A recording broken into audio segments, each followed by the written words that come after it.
దేవుని నామానికి స్తోత్రం. మీ అందరికీ నా వందనాలండి. దేవుడు తన మహాకృపను బట్టి మనందరినీ కూడా ఆరోగ్యంగా సజీవ లెక్కలో ఉంచినందుకు దేవునికి స్తోత్రం చెల్లిద్దాం.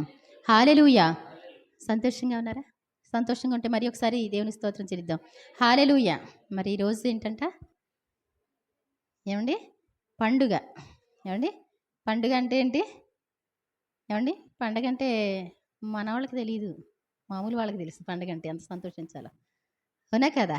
పండగంటే మామూలు వాళ్ళందరూ కూడా అంతకు ముందు ఉండే ఉంటారు ఆ విధంగా. అంటే మేము పుట్టుకతోనే క్రైస్తవులం కాబట్టి మాకు తెలీదు గానీ, ఏవండీ అక్కడికెళ్ళినోళ్ళు డాన్స్ ఏయకుండా మానతారా? ఏవండీ? ఎంత సంబరంగా ఉంటారో చిన్న పిల్లలతో సహా కుదురుగా నడవరు. డాన్స్ ఏసుకుంటానే నడుస్తారు. కదా! మరి నిజంగా పండుగ అంటే దేవుడు ఒక అద్భుతాల కంటే కూడా దేవుడే ఏవండీ? దేవుడంటే తగ్గించుకొనొస్తే పండుగ అంటండి. ఏవండీ? ఆడంబరాలతో వస్తే పండుగ లేకపోతే తగ్గించుకొని వస్తేనా? తర్వాత ఉంటుందండి అసలు పండుగ. అసలైన రూపం ధరించి వస్తాడాయన. దేవునికి స్తోత్రం చెప్దాం. ఇప్పుడంటే గొర్రె పిల్లలా తగ్గించుకొని తన మహిమంతా వదిలిపెట్టేసి ఈ భూమి మీద అడుగు పెడితే ఏవండీ? మరి నిజంగా అద్భుతాలంటే అద్భుతాలు. అసలు ఒక మాదిరి అద్భుతాలు కాదు. భూలోకంలో ఇంత దారుణమైనటువంటి పరిస్థితులు పరలోకమందున్న దేవుడు చూసి చాలా బాధపడ్డాడంటండి. మధ్యవర్తి లేకుండా ఉండడం చూసి ఆయన ఆశ్చర్యపడ్డాడంట. ఏవండీ? నీతిగా ఉన్నవాళ్ళు సహా దోచుకొనబడడం. ఏవండీ? నీతిగా లేనోళ్ళు ప్రబలడం. ఇవన్నీ చూసి దేవుడు ఎంతో బాధపడి ఆయనే మధ్యవర్తిగా ఉండడానికి ఇష్టపడి వచ్చారు. దేవునికి స్తోత్రం చెప్దాం. ఆయన ఎంతో తగ్గించుకొని మన కోసం వచ్చారు. ఈ లోకంలో మనం జీవిస్తున్నటువంటి జీవితంలో అసలు యేసుప్రభు అంటే భక్తి అంటే అయ్యగారు చెప్పినట్టు ఎక్కడికి వెళ్ళినా ఏమీ లేదండి అనేసి అంటున్నారు కదా. నిజమే అలాగే అనిపిస్తుంది. కానీ మరి దేవుడు ఒకవేళ వాళ్ళని దేవుని మహాకృపను బట్టి రేపొద్దున 666 ముద్ర వస్తే లేకపోతే చంపేసే వాళ్ళు వచ్చారనుకోండి, ఆ క్షణాల్లో నిలబడితే దేవుని కోసం ఏమవుతారు? దేవుని సన్నిధికి వెళ్తారు. దేవునికి స్తోత్రం చెప్దాం. అంతేనా కదా? ఈ ఈ ప్రతి విశ్రాంతి దినాలు, పండుగలు ఇవన్నీ కూడా నియామక కాలాల్లో ఆయన కనబడమన్నది ఎందుకు అంటే, ఆయన సన్నిధిలో ఈ వాక్యాలని నేర్చుకోవడం కోసం. ప్రతిరోజు స్కూల్‌కి ఎందుకు వెళ్తారండి? ఎందుకోసం? ఎగ్జామ్ వచ్చినప్పుడు రాయడానికి. ఎగ్జామ్ అప్పుడు పడుకున్నారనుకోండి. ఎగ్జామ్ వచ్చినప్పుడు పెళ్ళికెళ్ళారనుకోండి. పెళ్ళికి ఎందుకంటే పండగలకి రారు కదా ఎదరు. ఏవండీ? అవునా కదా? ఎగ్జామ్ ఉంటే చిన్న ఒకటో తరగతి వాళ్ళకి ఏవండీ ఎల్‌కేజీ వాళ్ళకి ఎగ్జామ్ ఉంటే తల్లిదండ్రులు పండగకొస్తారా? ఏవండీ? అసలు మనిషికి ఒక్కొక్కసారి అలా అనిపిస్తూ ఉంటది. అంటే మీరు సేవకులు కాబట్టి చెప్పడానికి మీరు ఎంతైనా చెప్పుకుంటారు, అనుకుంటారు. కానీ ఏంటి అంటే అసలైన జీవితం ఇక్కడ లేకపోతే చనిపోయిన తర్వాత అని ఆలోచించే మైండు లేదెవరికీ. అందరూ చూసుకునేది ఎక్కడ చూసుకుంటున్నారు? ఇప్పుడు ప్రెజెంట్ ఇప్పుడు మాత్రమే చూస్తున్నారు. అసలు ఈ జీవితం అంట మన నరుని ఆయుష్కాలం 70 సంవత్సరములు అధిక బలముల ఎడల 80 సంవత్సరములు అయినను వాటి యొక్క వైభవం, దుఃఖం, ఆయాసం అంటాడు. ఏమండి? వాటి వైభవం అంటే వాటి యొక్క ఒక అందమైన జీవితం అంటే ఎంత అంట? ఆయాసం, దుఃఖాలే. నరుని ఆయువు 70 సంవత్సరాలంట. ఈ 70 సంవత్సరాల్లో ఇప్పుడు ఈ అంకుల్ గారు ఉన్నారనుకోండి, 79 సంవత్సరాలమ్మ అన్నారు. ఆయన అధిక బలానికి కూడా వచ్చేసారు. దేవుని కృపను బట్టి ఆయన మిగిలినటువంటి ఆయుష్కాలం దేవుని మహాకృప. దేవుని స్తోత్రం చెప్దాం. కాబట్టి నిజంగా ఏంటి అంటే మనిషి యొక్క జీవితంలో 60, 70, 80 సంవత్సరాల వరకు కూడా బాగుంటాయి.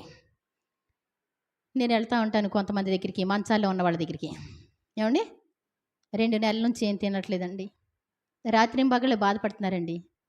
చాలా వేదన అనుభవిస్తున్నారండి. ఆ నరకాన్ని చూడలేకపోతున్నామండి. ఏంటంట? నరకాన్ని ఇది నరకం అని ఎవరన్నారు? ఏమండి? అంటే బాధ ఉంటే నరకమేనా? అంతే కదా? అంతే. దేవుని స్తోత్రం చెప్దాం. బాధ ఉంటే నరకం అని అర్థమైంది ఆ మాత్రం. ఒక 2 నెలలే ఏమండి? 2 సంవత్సరాలే తట్టుకోలేనోళ్ళు ఒక అంకుల్ గారు అంటున్నారు, అమ్మా ఆయన బాధంతా ఇక్కడే అనుభవించేశాడు, ఇంక అక్కడ ఉండదంటండి. ఎవరన్నారండి ఆ మాట? ఏమండి? ఆయన ఏంటంట 2 సంవత్సరాల నుంచి బాధ ఇక్కడ అనుభవించేశాడు కాబట్టి అక్కడ ఉండదంట. అది కాదండి. ఏమండి? ఈ భూమి మీద మనం బ్రతికినప్పుడు అనుభవించినటువంటి బాధ ఏమండి చీకటి, వెలుగు లేతే కష్టం, కన్నీరు, సంతోషం ఎందుకు పెట్టాడు అంటే మనం అర్థం చేసుకోవడానికి. సంతోషంలో ఇంత ఆనందం ఉందా అని ఏమండి ఒక పెళ్ళిలోనో లేకపోతే మీకు ఆనందంగా ఉన్నప్పుడు పెళ్లి రోజో లేకపోతే బర్త్డేలకో ఎంతో సంతోషపడతారు కదా, అది పరలోకానికి సూచన. అర్థమవుతుందండి? ఏడుపు అనేటువంటిది దేనికి సూచన? నరకానికి సూచన. అది అర్థం చేసుకుంటామని దేవుడు తెలియజేశారు. అంతేగాని పరలోకం ఉంది, నరకం ఉంది. నరకం కోసం మరి అందరికి చెప్తే అర్థం కాదండి. గమ్మున బాప్తిసం తీసుకోమంటే ఇంకెప్పుడైనా పడిపోతానేమో, ఎప్పుడు పడిపోతారని ఇంకే పడండి కిందకి. ఏమండి? పడిపోతాం అన్న మైండ్ పెట్టుకుంటే ఎలా కుదురుద్దండి? ఏమండి? చదివేవాడు ఎలా చదవాలి? నేను గెలవాలని చదవాలి. అంతేగాని మా మనసులో నేను పడిపోతానేమో, ఎప్పుడో అప్పుడు ఫెయిల్ అయిపోతానేమో అని చదివితే, అమ్మా నువ్వు ఫీజు కడుతున్నావు, 3,00,000 కడుతున్నావు, నేను ఫెయిల్ అవుతానేమో అన్నాడు అనుకోండి కొడుకు, తల్లి ఏముంటుందండి? ఏముంటుంది? బిజినెస్ పెట్టించుకో శుభ్రంగా. అంతేనా కదా? అలా అనరా? కాబట్టి ఏంటంటే మనం బాప్తిసం తీసుకొని దేవుని కోసం బ్రతకాలనుకోవాలి. ఈ లోకంలో జీవితం 2-3 నెలలు, 2-3 సంవత్సరాలు కష్టపడి అదే నరకం అనుకోకలా. మరి నరకం ఎన్ని సంవత్సరాలు ఉంటుందంటండి? ఏమండి? అగ్ని ఆరదు, పురుగు చావదు అన్నాడు. దాని అర్థం అందరికీ అర్థమవుతుందా? 1000 సంవత్సరాలా? 1,00,000 సంవత్సరాలా?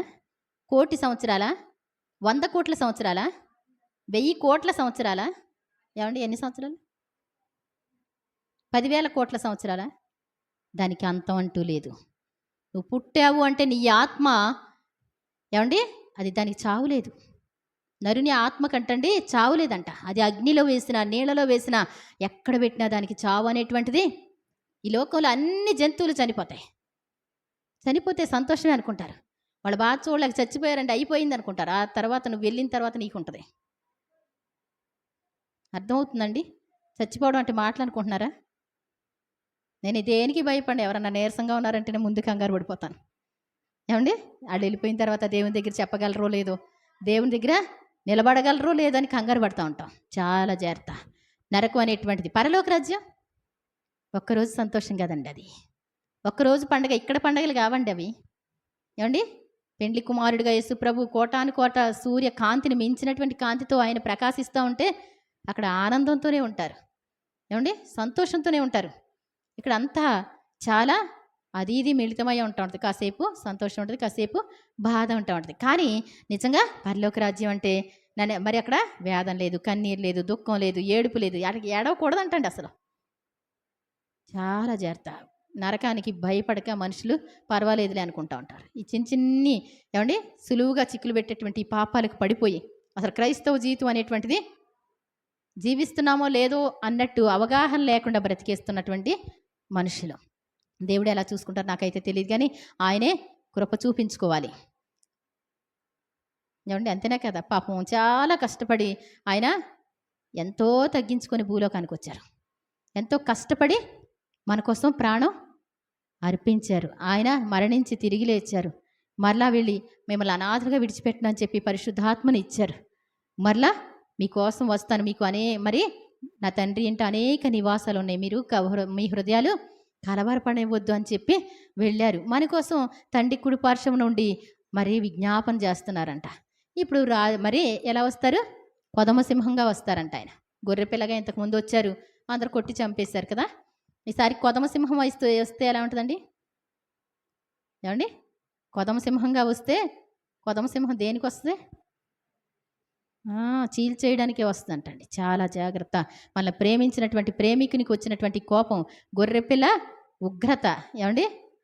మహా ఉగ్రత అంటే నార్మల్ కాదు, గుర్తుపెట్టుకోవాలి. దేవుని మాటలకి చెవి నొగ్గక, ఏమండి, టేకిటీజీగా బ్రతికేస్తే తర్వాత ఎంతో వేదన అనుభవించాలి. కాబట్టి ఈ యొక్క మరి శృంగధ్వని అనేటువంటి పండుగ మరి దేవుడు చెప్తారు, లేవియాకాండం 23వ అధ్యాయంలో పండుగలన్నిటి కోసం రాస్తారు. మీరు చాటింపవలసినటువంటి నియామక కాలములు ఇవి. వారం వారం విశ్రాంతి దినం, ఏమండి, అది పరిశుద్ధ సంఘపు దినము. 6 దినాలు పని చేసుకోవచ్చు, 7వ రోజు విశ్రమించండి అంటారు. ఆ తర్వాత మరలా మరి మొదటి నెల 14వ తేదీ అదేంటంటండి? మొదటి నెల 14వ దినం పస్కా పండుగ. ఆ తరువాత మొదటి దినాన మీరు పరిశుద్ధ సంఘంగా కూడాలి. అందులో మీరు జీవనోపాధి అయిన ఏ పని చేయకూడదు. 7 దినములు మీరు యెహోవాకు హోమార్పణలు అంటే 7 దినాలు కూడా ప్రార్థన చేయాలంటండి. ఏమండి? పస్కా పండుగలో ఏం చేస్తారు? నైట్ వస్తారు కదా, నైట్ వచ్చి ఆ రొట్టె ద్రాక్షారసం తీసుకుంటే ఏమైపోద్ది? వెళ్ళిపోవచ్చు, అయిపోయిందా ఏమండి? కొంతమంది ఏం చేస్తారండి, చక్కటి ప్రోగ్రాములు పెట్టుకుంటారు పక్కన. ఏమండి, ఎక్కడి నుంచో వస్తారు కదా, వచ్చిన తర్వాత ఇంకో ప్రోగ్రామ్ ఉంటుంది అక్కడ ఎవరైనా పలకరించడానికి. ఇక్కడ అయిందో లేదో చూసుకొని టైం చూసుకొని అక్కడ వెళ్ళిపోవాలి. అంటే ఇక్కడ అటెండెన్స్ పడితే చాలు. ఏమండి, అంత కంగారికి రాకపోతే ఏమవుద్ది, ఇంటికాడ ఏం చేసుకోవచ్చు అనుకుంటాను నేను. అవునా కదా? కాబట్టి మరి వచ్చి దేవుని సన్నిధికి వచ్చి 2 గంటలు కూడా కూర్చోలేకపోతే, 2 గంటలు కూడా దేవుణ్ణి ఆరాధించలేకపోతే, మాటలు వినలేకపోతే అంత దూరం నుంచి కష్టపడడం ఎందుకు? చక్కగా నేను అనుకుంటానే ఉంటా, ప్రభువా మరి వాళ్ళు ప్రశాంతంగా ఇంటికాడ చేసుకుంటే బాగుంటుంది కదా అనుకుంటాను నేను. నేను యథార్థం చెప్తున్నాను కదా. చేసేసుకోండి అమ్మ, ఎవరికి వాళ్ళు కంగారు పడొద్దు, టెన్షన్ పడొద్దు, ఖర్చు పెట్టుకోవద్దు. అంతే కదండి. సంతోషంగా సంబరంగా రాగలిగితే పర్వాలేదు, కానీ ఆయాసంగా ఏమండి అలా వస్తే చూసేవాళ్ళకి కూడా సంతోషం ఉండదు కదా. ఒక పెళ్ళికి వెళ్ళి కంగారు పడుతున్నాం అనుకోండి, బాగోదు కదా. కాబట్టి నిజంగా మరి దేవుడు చెప్పిన మాటల్ని బట్టి దేవుని సన్నిధిలో ఉండడానికి ఏమండి, నా హృదయమెంతో జీవము గల దేవుని దర్శించానందముతో కేకలేయుచున్నది, నా దేహమెంతో నీకై ఆశించే. అతను చక్రవర్తి. ఎవరు? దావీదు మహారాజు. ఈ చక్రవర్తిగా ఉండడం ఎందుకు, అనుక్షణం ఆయనతో ఉంటే బాగుండు అనుకున్నాడు అంటాడు. ఏమండి, ఎప్పుడు కూడా మందిరానికి వెళ్ళాలనే ఆశతో తపనతో ఉన్నాడు. ఎన్నో రకాల పనులు, విశ్రాంతి, నియామక కాలాల్లో దేవుని సన్నిధికి వస్తే మనసంతా ఎక్కడ ఉంటుంది? అక్కడే ఉంటుందంట ఆయనకి. ఏమండి, అది అక్కడే ఉంటుందా? అందరికి అక్కడే ఉంటుందా? మరి ఆయనకు ఉందంటండి పాపం. కాబట్టి దేవుడు చెప్పినటువంటి నియామక కాలాల్లో దేవుని సన్నిధికి రావడం, దేవుని గణపరచడం, ప్రభువా మీరు మా కోసం మరి దిగి వచ్చినటువంటి ఈ పండుగ, మా కోసం రెండవ రాకల్లో మీరు వస్తున్నారు, అప్పటికి సిద్ధపడి ఉండాలని దేవుడు తెలియచేసేటువంటి ఈ పండుగలో మిమ్మల్ని గణపరుస్తున్నాను ప్రభువా. అందరికీ లేనటువంటి భాగ్యం నాకు ఇచ్చారు ప్రభువా. కాదండి, నిన్న బయటికి వెళ్ళొస్తూ ఉంటే ఎక్కడ చూసినా మగవాళ్ళందరూ కూడా ఎర్ర బట్టలు వేసుకున్నారు, గాజులు తొడుక్కున్నారు. ఏమండి, చెవిలో పువ్వులు ఉన్నాయి, కాళ్ళకి గజ్జలు ఉన్నాయి. ఇంతకుముందు ఏమనేవారండి? చెవిలో పువ్వులు పెట్టే మాటలు మాట్లాడుకునేవారు. గాజులు తొడుక్కున్న వాళ్ళకి కనపడుతున్నాను అనేవారు. అందరూ ఏ విధంగా మారిపోతున్నారు తెలియని పరిస్థితి. కాటికలు పెట్టుకొని ఏమండి మొత్తం అలాగే ఉన్నారు. నాకు ఎంత బాధ అనిపించింది. అసలు భక్తి అంటే ఏంటో తెలియనటువంటి పరిస్థితికి వచ్చేసింది. వాళ్ళందరినీ చూసినప్పుడు కుటుంబాల్లో కూడా ఈవిడ గారేమో ప్రార్థనకు వస్తాయి, వాళ్ళ అబ్బాయి ఏమో మాలేస్తాడు, ఈవిడ వంట చేసి పెట్టాలి. ఏమండి, మళ్ళీ వీళ్ళు కూడా కాస్త అంత పాల్గొంటారులేండి నిష్ట. ఈ 4 రోజులు ప్రార్థనకి రాకూడదు కదండి మా అబ్బాయికి అంటే కదండి. ఏమండి, చాలా జాగ్రత్త. అసలు ఎలా వింటున్నారో చూసుకోవాలి. ఒకవేళ బోధకుడు సరిగా బోధించలేని పరిస్థితిలో, ఏమండి నాకు బోధకుడు సరిగా బోధించలేదంటే రేపొద్దున పరలోకం పెడతారనుకుంటున్నారా ఏంటి? ఏమండి, టీచర్స్ మంచిగా లేరనుకోండి, వాడు స్కూల్ ఫస్ట్ రాలేదండి, మా టీచర్ బాగాలేదండి అంటే కుదురుద్దండి?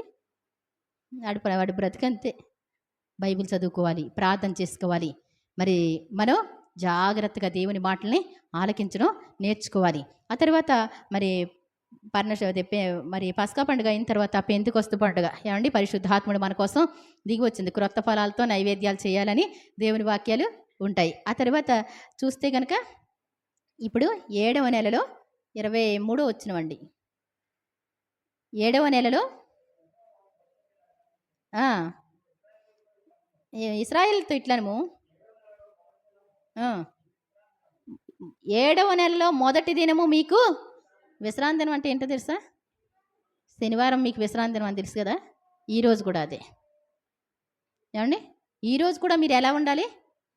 విశ్రాంతిగానే ఉండాలి. దేవుని సన్నిధికి రావాలి. జీవనోపాధి పనులనేవి కూడా చెయ్యకూడదు. జీవనోపాధి పనులు ఏమీ చేయకుండా దేవుని సన్నిధిలో ఉండాలని ఉంది దేవుని వాక్యం. తర్వాత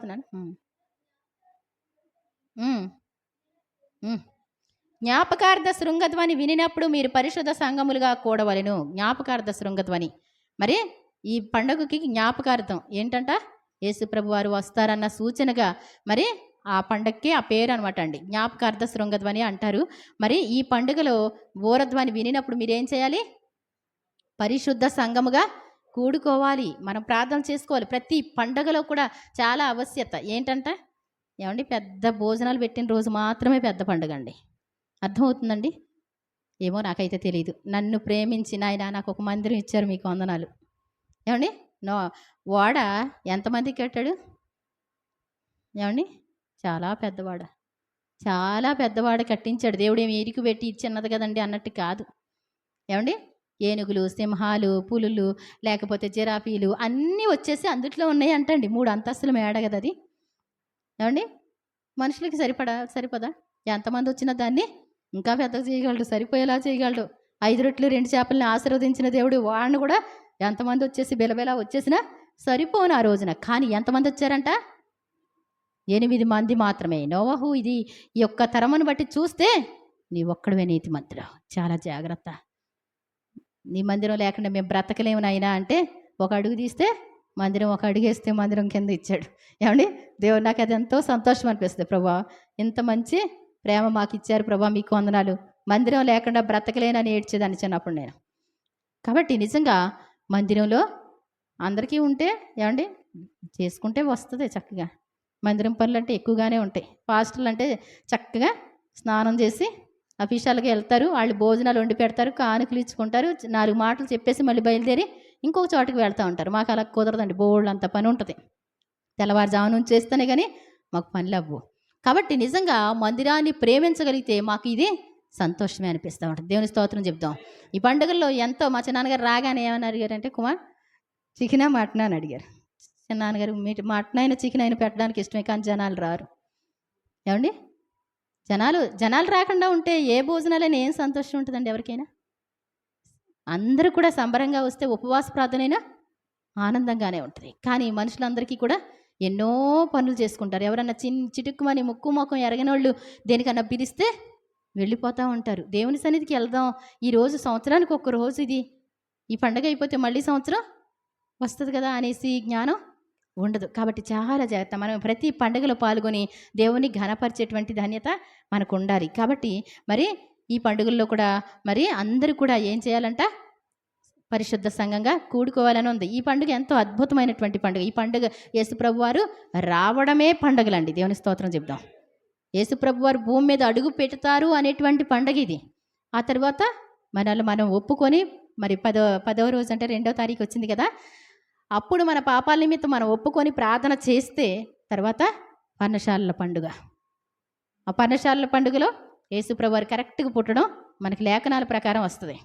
ఆ పర్ణశాలల పండుగ 8 దినాలు మహా సంతోషం. కుమారక్క పెడద్దా, ఇంకొకళ్ళు పెడతారా, ఎవరు పెట్టరా అంటండి. నువ్వేం చేస్తావు? ఏమండి? నువ్వేం చేస్తావు? అంతే కదా. ఎవరికి వాళ్ళు ప్రశ్న వేసుకుంటే పండగ ఈ హిజ్కియా కాలంలో 7 దినాలు పండగ జరిగితే మహా సంబరం అయితే, ఏమంటే తెచ్చిన మెటీరియల్ అంతా ఎక్కువైపోతే మరి 7 దినాలు పండగను పెంచుకున్నారంట. వస్తారండి? మరి 7 దినాలు ఎవరన్నా పెట్టుకుంటే వస్తారా? అసలు సంతోషం లేనటువంటి పరిస్థితి కనపడుతుంది. చాలా జాగ్రత్త. ఎందుకు అంటే ఈ లోకంలో కొంతకాలమే ఉంటాం. ఇంకా 666 ముద్ర వచ్చిందనుకోండి, అతి త్వరలో రానుంది. అప్పుడు పిల్లల చదువులు కాదు, ఏమండి, మనకి తిండి కాదు, దేనికి చూడడానికి కుదరదు. మరి ఏంచుకుంటున్నాం అంటే ఇంకేంచుకోవడమే, ఇంకేముందండి. దేవుని బిడ్డలు లెక్క అవ్వదు. మీ ఆస్తులు కూడా పనికిరావు ఆ రోజున. మీకున్నటువంటి పొలాలు గట్రా పనికిరావండి ఆ రోజున. మనం బయటికి వెళ్తానికి పనికిరాదు. అంతేనా కదా? కరోనా వ్యాక్సిన్ 3వది వేసుకుంటేనే కానీ ప్రయాణాలు కుదరవంట అంటే అందరం వేసుకున్నారు కదండి. పాపం అందరు గుండెలు బలహీనం అయిపోయినాయి, మైండ్లు కూడా బలహీనం అయిపోయినాయి. ఏమండి? ఈ రోజున ఎలాగైపోతున్నారు? పిచ్చోళ్ళు అయిపోతున్నారు. నిలబడినోళ్ళు నిలబడినట్టే పడిపోతున్నారు, చచ్చిపోతున్నారు. ఏదో అమీబా లాంటిది ఏదో తినేస్తుంది మైండ్ని. అయ్యే కాదండి, ఈ వ్యాక్సిన్స్ ప్రభావం ఉంటుంది. అర్థమవుతుందండి. మనుషులకి భయంకరమైనటువంటి మరి మోతాదు ఎక్కువైపోయింది. కాబట్టి చాలా జాగ్రత్త. ఇంకా ముందు దినాలు మంచివి కావు. కాబట్టి మనం ఇప్పుడు కూడా దేవుని స్తుతిస్తా, ఆరాధిస్తా, గణపరుస్తూ ఉంటే యేసు ప్రభు వచ్చినటువంటి పండగ, ఏమండి, ఈ లోకమంతటికి పండుగే. కానీ ఎవరు మరి ఈ పండుగని మరి ఆహ్వానిస్తారో వాళ్ళ జీవితంలో గొప్ప కార్యం జరుగుద్ది. దేవుని స్తోత్రం చెప్దాం. ఒకవేళ నీ కుటుంబం రావచ్చు. లోతు ఎంతో ఇష్టపడ్డాడండి. ఏమండి? లోతు తడవ చేశాడంట. వాళ్ళ ఆవిడ బయటికి లాక్కొచ్చారంట. బయటకు వచ్చిన తర్వాత ఏమైపోయింది? మళ్ళీ సగం దూరంలో కూడా పోయింది ఆవిడ. చాలా జాగ్రత్త. మనకి మనం మరి సిద్ధంగా ఉంటే మాత్రం మరి ఒక 2 ముక్కలు మాత్రం చెప్పేసి చూడండి ఒకసారి. యెషయా గ్రంథం 35వ అధ్యాయం ఒకసారి చూడండి. అదెంతో ఈ పండుగ చాలా అందమైనటువంటి పండుగ. చదువునానా? అరణ్యమును ఎండిన భూమియు సంతోషించును, అడవి ఉల్లసించి కస్తూరి పుష్పం వలె పూయును, అది బహుగా పూయిచు ఉల్లసించును, ఉల్లసించి సంగీతములు పాడును. అరణ్యము ఎండిన భూమి అంటే మన జీవితాలు అరణ్యంగా మారిపోయినటువంటి, ఎండిన భూమిగా మారిపోయిన పరిస్థితి, ఒక సంతోషం లేనటువంటి పరిస్థితి. దేవాది దేవుడు వస్తే ఏమవుద్దంటండి? కస్తూరి పుష్పం వలె పోస్తుందంటండి, సంతోషించును. అడవి ఉల్లసించి, కస్తూరి పుష్పాలంటే చాలా అందంగా ఉంటాయి అంటండి, అది బహుగా పూయిచు ఉల్లసించును, ఉల్లసించి సంగీతములు పాడును. లెబానోను సౌందర్యము వానికి కలుగును, దానికి కలుగును. కర్మేలు షారోనుకున్న సొగసు దానికుండును, అవి యెహోవాకు మహిమను మన దేవుని తేజస్సును చూచును. సడలను చేతులను బలపరచుడి, తొట్టిల్లు మోకాళ్ళను దృఢపరచుడి, తత్తరిల్లు హృదయాలతో ఇట్లనుడి, భయపడక ధైర్యముగా ఉండుడి. ప్రతిదండన చేయుటికై మీ దేవుడు వచ్చుచున్నాడు, ప్రతిదండనను దేవుడు చేయదగిన ప్రతీకారము ఆయన చేయును. ఆయన వచ్చి తానే మిమ్మును రక్షించును. వారి కన్నులు తెరవబడును, చెవిటివారి చెవులు విప్పబడును, కుంటివాడు దుప్పివలే గంతులు వేయును, మోగవాని నాలుక పాడును. అరణ్యములో నీళ్లు ఉబుకును, అడవిలో కాలువలుగా పారును, ఎండమావులు నీటి మడుగులవును, ఎండిన భూమిలో నీటి బుగ్గలు పుట్టును. చూడండి, చాలా మన జీవితం మరి ఎండిపోయినటువంటి జీవితాలు. ఏమండి, మరి ఇంకా నా జీవితంలో ఆశలంటూ లేవు అనేటువంటి వారికి యేసు ప్రభుని గాన వారి హృదయంలో చేర్చుకుంటే, వారి కుటుంబంలో చేర్చుకుంటే, వారికి నిజమైన పండుగ ఎవరు? యేసు ప్రభువే. దేవుని స్తోత్రం చెప్దామండి. మరి మాకు ఏం కలిసి రావట్లేదండి అంటే, మీకు మేలు కలుగుకుండుటకు మీ పాపములే కారణం అంటాడు. ఏమండి, భక్తి చేయకుండా ఎవరేం చేయగలుగుతారండి? మీ బదులుగా నేను బాగా తిన్నాను అనుకోండి, మీకు బలమా నాకు బలమా? ఏమండి, అవునా కదా? కాబట్టి ఏంటంటే, మేము డబ్బులు ఇచ్చేస్తున్నాం, మాకు వెనకాల ఉండి ప్రార్థన చేసేస్తూ కొంతమంది అంటూ ఉంటారు అలాని. అది పరలోక రాజ్యానికి మనల్ని చేర్చలేదు. ఎక్కడెక్కడ కొంచెం కాస్తంత అవసరతలు తీర్చబడతాయేమో, కానీ అలాగా మరి మోసపోకూడదు. మరి అన్ని విషయాల్లో కూడా మరి దేవుణ్ణి మన హృదయాల్లోకి చేర్చుకొని, దేవుని ప్రతి మాట వినగలిగిన వారిగా. ఇవే కదండి క్రొత్త నిబంధన అంతా కూడా, ప్రతి లైన్ కూడా అది అన్నీ కూడా ఆజ్ఞలు అంటారండి. శృంగధ్వనులను ఎరిగినటువంటి ప్రజలు ధన్యులు, వారు ఆయన ముఖ కాంతిలో చూసి ముందుకు వెళ్తారంటండి. 89:15 యెషయా గ్రంథం. యెషయానా చూడండి ఒకసారి, కీర్తనలో 85:15 చూడండి ఒకసారి. శృంగధ్వనులు అంటే ఏంటి? దేవుని ఆజ్ఞలు కట్టడలేనండి.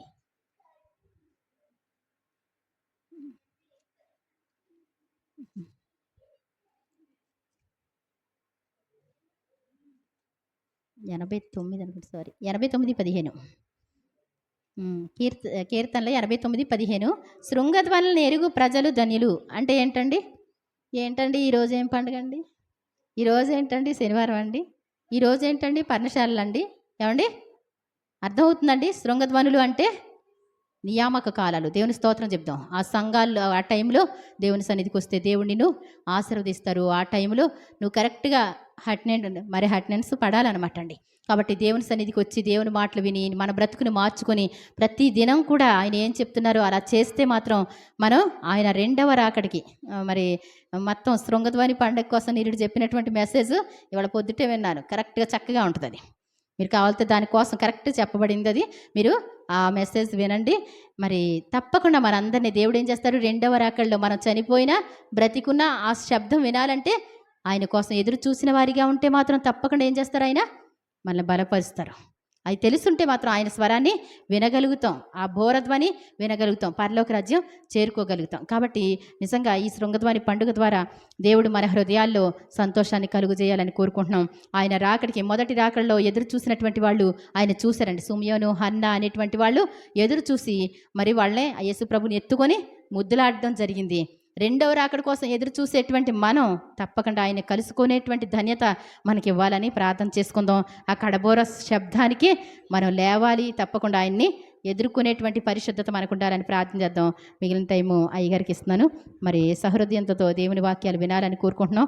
మరి దేవుని ప్రజలు ఎలా ఉంటారంటే, ఏమండి, అయ్యో ప్రజలందరూ తప్పిపోతున్నారన్న వేదన బాధ.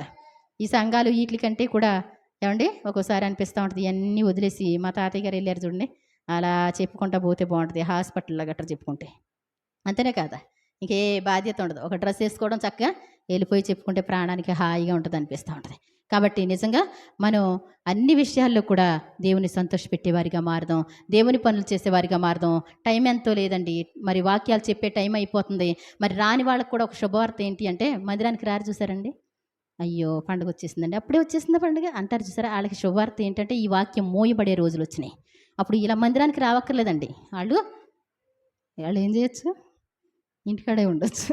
ఆళ్ళకి శుభవార్త కాదా ఇది? నవ్వుతున్నారేంటి? ఏవండీ, రాని వాళ్ళకి శుభవార్త కాదా చెప్పండి? అసలు కరోనాలో రావద్దు అన్నారు. బయటికెళ్ళకూడదన్నారు. ఎంత సంబరమో చెప్పలేం. ఏవండీ, పని చేయనటువంటి వారికి కూడా హాయిగా ఇంట్లో కూర్చొని తినటమే, గొడవ లేని పని. మొత్తం అలాగే వస్తుంది. కంగారు పడొద్దు ఎవరు కూడా మందిరానికి. ఏవండీ, పండగంటే 10 మంది కూడా రానటువంటిది పండగండి. ఏవండీ, మరి ఏం వింటున్నారు వాక్యాలు నాకు తెలీదు. సంవత్సరానికి ఒకసారి మాకులాంటి వాళ్ళని చెప్పేస్తే వస్తారు. ఈసారి చెప్పడం కాదు, అలా పాంప్లెట్ పెట్టి వదిలేసాను అంతే నేను. నచ్చితే వస్తారు, లేకపోతే లేదు. చూసుకుంటే వస్తారు, లేకపోతే లేదు. నేను అందరినీ వేరే అని కదండి, పండగని రండి అనేసి ఇక్కడ కనబడాలని ఏం అక్కర్లేదండి. నాకేం సిగ్గు కాదు. ఇప్పుడు బయట నుంచి అయ్యగారులు గట్రా వస్తారు, ఏమండి, వాళ్ళ కోసం, లేకపోతే ఎవరో చూస్తారని అలా కాదు. ఎవ్వరికి వాళ్ళకి ఎలా ఉండాలి? దేవుని సన్నిధిని గౌరవించి రావడం అనేటువంటిది బాధ్యత. తప్పకుండా ఆ బాధ్యత చక్కగా పాల్గొనాలి. పండుగలో సంతోషించాలి, ఆనందించాలి. యెహోవాను బట్టి సంతోషిస్తే నీ హృదయవాంఛలు తీరుస్తాడంట. యెహోవాను బట్టి ఆనందిస్తే ఆయన నీకు బలంగా మారతాడంటండి. అంతేగాని దేవుని సన్నిధి అంటే కష్టపడే వాళ్ళకి ఆయన ఏం పని చేయలేరు ఆయన కదండి. ఇష్టపడిన వాళ్ళకి ఏమన్నా చేయగలరా? ఎవరైనా చేయలేరు కదా. కాబట్టి గుర్తుపెట్టుకోండి, పండుగ ఆశీర్వాదాలు దీవెనలు కావాలంటే మాత్రం సంతోషంగా దేవుని సన్నిధికి రావాలని కోరుకుంటున్నాను. మాకు తెలుసండి, వాక్యం తెలుసండి, కానీ ఆయన చెప్పారు కదండి, పరిశుద్ధ సంఘంగా కూడుకోమన్నారు. కాబట్టి దేవుని సన్నిధికి రావాలని కోరుకుంటున్నాను. మరి 2వ తారీఖు ఏం పండుగ అండి? ప్రాయశ్చిత్తార్థ పండుగ. ఆ రోజు ఉపవాసం ఉండాలి. మరి చూసుకోండి. మరి ఒకవేళ మీరు ఇంటికాడ తినేసి వస్తారో ఏం చేస్తారో, ఆ రోజు ఉపవాస ప్రార్థన చెయ్యాలి. మిమ్మల్ని మీరు దుఃఖపరుచుకోవాలంట. దేవుని సన్నిధిలో మన పాపాల నిమిత్తం ఏం చేయాలి?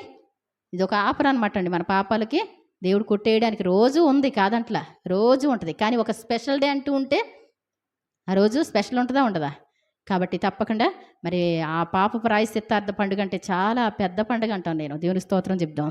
మన పాపపు అప్పంతా కొట్టివేయబడేటువంటి రోజు. ఒకవేళ తెలియని పాపాలు ఏమన్నా ఉన్నాయా, ఇంకా ఒక్కటో రెండో మిగిలిపోయి మన పరలోక రాజ్యం తీసుకెళ్ళనటువంటి ఏమైనా ఉన్నాయా, ఆ రోజు ఏం చేయాలి?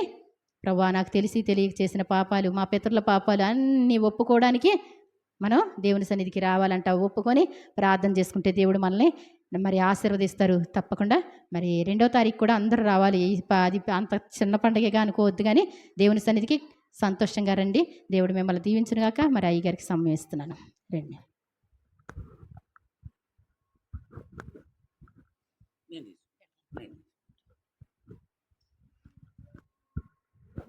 హల్లెలూయా. ఇంతవరకును మన జీవన విధానం ఎలా ఉండాలో అమ్మగారు తెలియచేశారు. కూడి వచ్చిన మీ అందరికీ కూడా ప్రభువైన యేసుక్రీస్తు నామములో వందనాలు.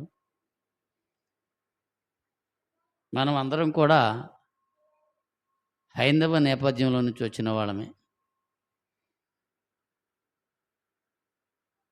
పుట్టు క్రైస్తవుడు ఎవడు ఉండడు, వాళ్ళు క్రీస్తు పుట్టాలి, అంతవరకు.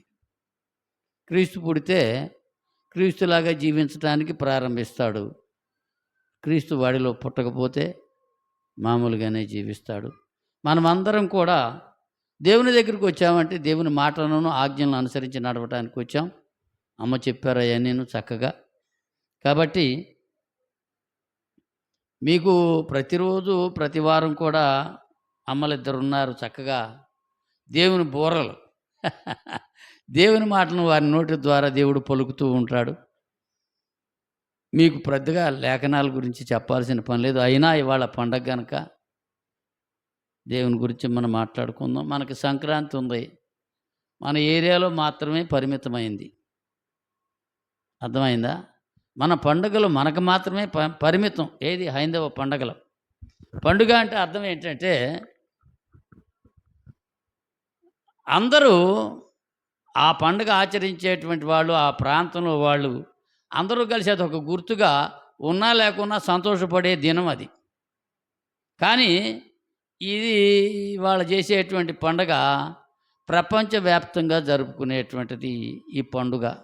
ఈ దేశం ఒక్కటి కాదు, ప్రపంచంలో ఉన్న అన్ని దేశాల్లో ఉన్నటువంటి వారు, క్రీస్తుని అనుసరించి నడిచేవారు జరుపుకునేటువంటిది ఈ పండుగ ప్రపంచవ్యాప్తంగా. క్రీస్తు ప్రపంచవ్యాప్తంగా వ్యాపించి ఉన్నాడు. అయితే మన హృదయాల్లో కూడా దేవుడు వ్యాపించాలి. మనకు హృదయ విశాలత కావాలి, సంకుచిత భావాలు పోవాలి. అలా ఉన్నప్పుడు దేవుడికి మహిమకరంగా మనం జీవించగలం. ఆయన ఏమన్నాడంటే,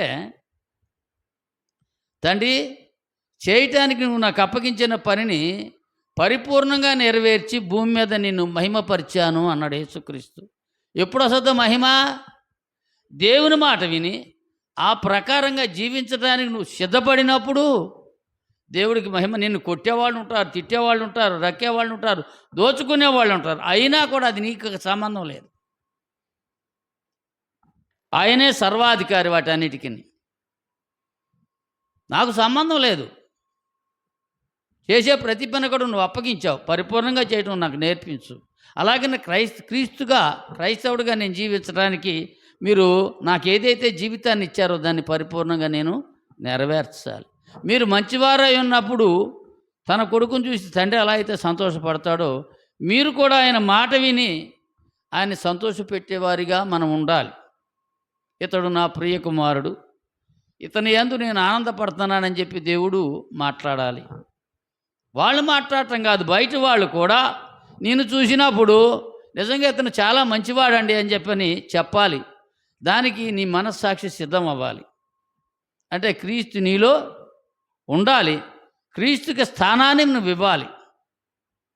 మీ భావాలు విశాలం అవ్వాలి, మీ ఆలోచన విధానం మారాలి. దేవుని దగ్గరికి వచ్చాను,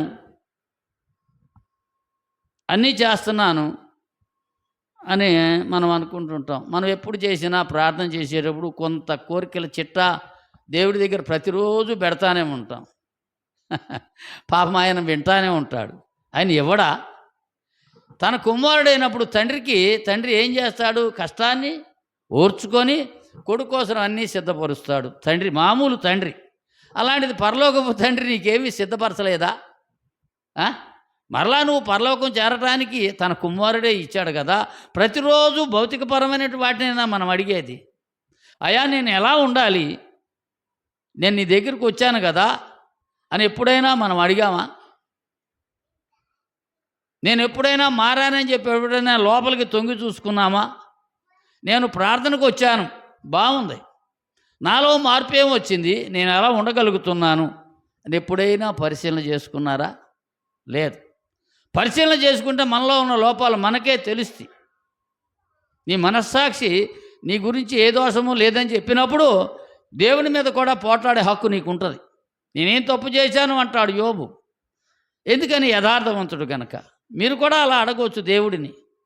ఇవాళ శృంగధ్వని అని దీనికి ఇవాళ ఈ పండుగకి పేరు పెట్టాడు దేవుడు కదా. శృంగం అంటే ఏమిటి? కొమ్ము. అది మీరు ఇందాక ఏం చెప్పారు? సమయాన్ని సిద్ధపరిచేది కదా. కొమ్ము పూర్వం ఊదటానికి ఉపయోగించేటువంటి సాధనం. ఇప్పటికీ మనకు కొమ్ము బూరలు ఉన్నాయి, తెలుసు కదా. గొల్లోళ్ళు చేసినప్పుడు కొమ్మోళ్ళు వస్తారు, వాళ్ళు బూరలు ఊతుంటారు. అర్థమైంది? అలాగా యుద్ధానికి సిద్ధమయ్యేటప్పుడు బూర ఊదేవాళ్ళు. అప్పుడు ఉండేది కొమ్ము బోరే. అంటే దానికి ఒక నియామక కాలం ఉంది. పూర్వం యుద్ధం చేసేటప్పుడు మనలాగా కాదు, ఎదురొడ్డి పోరాడేవాడే, కానీ వెనక నుంచి పోటు పట్టడానికి అవకాశం లేదు. యుద్ధ నీతి కాదు అది. యుద్ధం చేయడానికి బోర ఊదుతారు, సైనికుడు సిద్ధపడాలి. యుద్ధం మానేటప్పుడు కూడా బోర ఊదుతారు, ఆగిపోవాలి యుద్ధం. కానీ యుద్ధంలో అంటే ఏమిటో తెలుసా? యుద్ధానికి వెళ్ళిన వాడు ఇంటికి తిరిగి వస్తాడనే నమ్మకం లేదు. ఉందా? దేనికి వెళ్తున్నాడు అతను? తన రాజ్యాన్ని కాపాడుకోవడానికి యుద్ధం చేయడానికి వెళ్తున్నాడు. కొమ్మబోర ఊదారు, బయలుదేరి వెళ్తాడు. ఇంటికి రారు యుద్ధం చేసేవాళ్ళు ఎక్కువగా. అర్థమైందా? మనకి ఏషియా దగ్గర తెలుసుద్ది. వాడు ఇంటికి వెళ్ళి పడుకోమని చెప్పి రాజు దావీదు చెప్పినా ఇంటికి వెళ్ళాడు అతను. మా వాళ్ళందరూ కూడా యుద్ధంలో చచ్చిపోవడానికి సిద్ధంగా ఉంటే నేను ఇంటికి వెళ్ళి సుఖపడినట్టయ్యా అని రాజును అడుగుతాడు. అంటే వీళ్ళు ఎందుకు వెళ్తున్నారని తమ రాజ్యాన్ని రక్షించుకోవటానికి, పౌరులను కాపాడటానికి, శత్రు దేశాల నుంచి రక్షణ కల్పించడానికి, ప్రాణం పెట్టడానికి వెళుతున్నారు. మా భర్త వస్తాడనే నమ్మకం లేదు అని వెళ్ళిరావయ్యా అని చెప్పిన భార్య పంపిస్తుంది. ఎందుకు అంటే మనం త్యాగం చేసినప్పుడే మన రాజ్యం బాగుంటుంది. ఉండొచ్చు పోవచ్చు, రక్షించాల్సిన బాధ్యత నీది అని చెప్పిన పంపిస్తుంది. అలాగనే కొమ్ముబూర ఊదగానే సైనికులు సిద్ధపడతారు యుద్ధానికి. ఎప్పుడు ఒకడు పొడుస్తాడన్న సంగతి వస్తానో రాదో తెలియదు. వాడు మనం పొడితే వాడు పొడుస్తాడు, చచ్చిపోవడానికే వెళుతున్నాడు ఎదురుగుంటా. అర్థమైందా? కాబట్టి బోర దేనికి సంకేతం అంటే సమయాన్ని సూచించేటువంటిది. అది ఆ రోజున కొమ్ముతో మాత్రమే బోర ఊదేవాళ్ళు గనక శృంగధ్వని, శృంగం అంటే ఈ కొమ్ము, ఆ శృంగధ్వని అనే పేరు పెట్టారు ఆ రోజున. హల్లెలూయా. చిన్న ప్రార్థన చేసుకుందాం.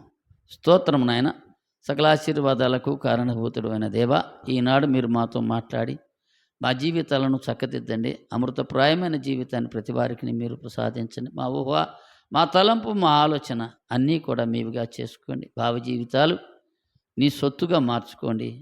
మాలో లోకం ప్రవేశించకుండా నీ మాట వినేటువంటి వారిగా మమ్మల్ని ఆశీర్వదించమని యేసునామంలో ప్రార్థించి వేడుకుంటున్నాము తండ్రి. ఆమేన్. హల్లెలూయా.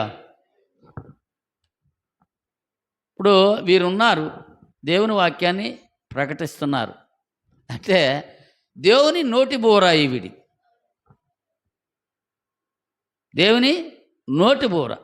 ఆవిడ మాట్లాడే మాటలు వారి కాదు, దేవుడు అనుగ్రహించిన మాటలను తీసి దాంట్లో నుంచి మనకు బోధిస్తారు.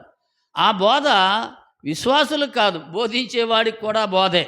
అందరూ వినాల్సిందే దేవుని మాటను. విన్నట్టు ఎలా తెలుసుద్ది?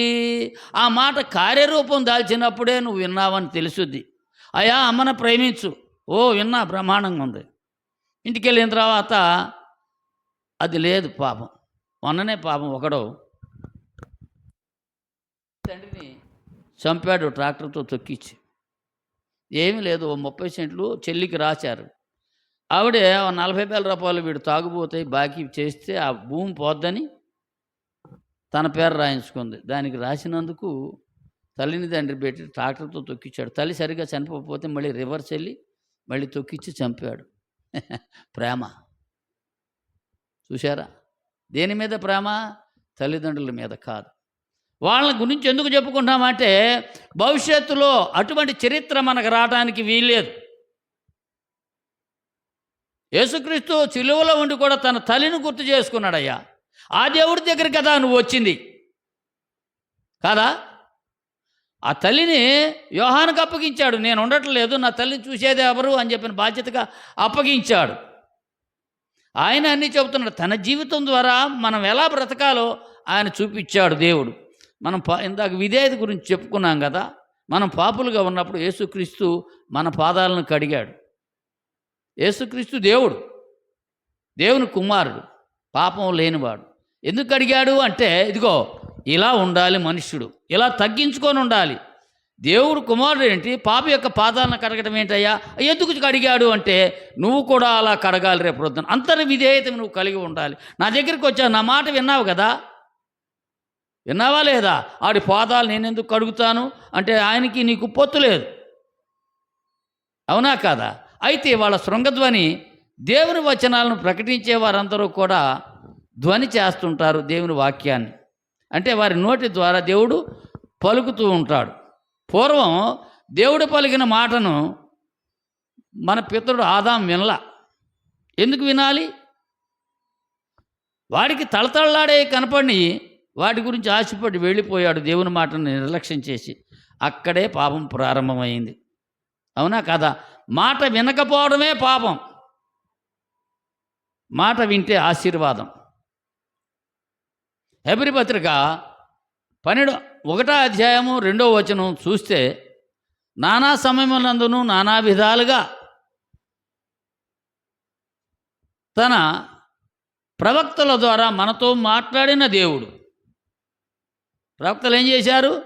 దేవుని గురించి తెలియజేసేవారు. దేవునికి నరుడికి మధ్యవర్తి, దేవుని మాటలను ప్రకటించేవాడు, దేవునికి బదులుగా ప్రకటించేవాడు ప్రవక్త, మాట్లాడేవాడు.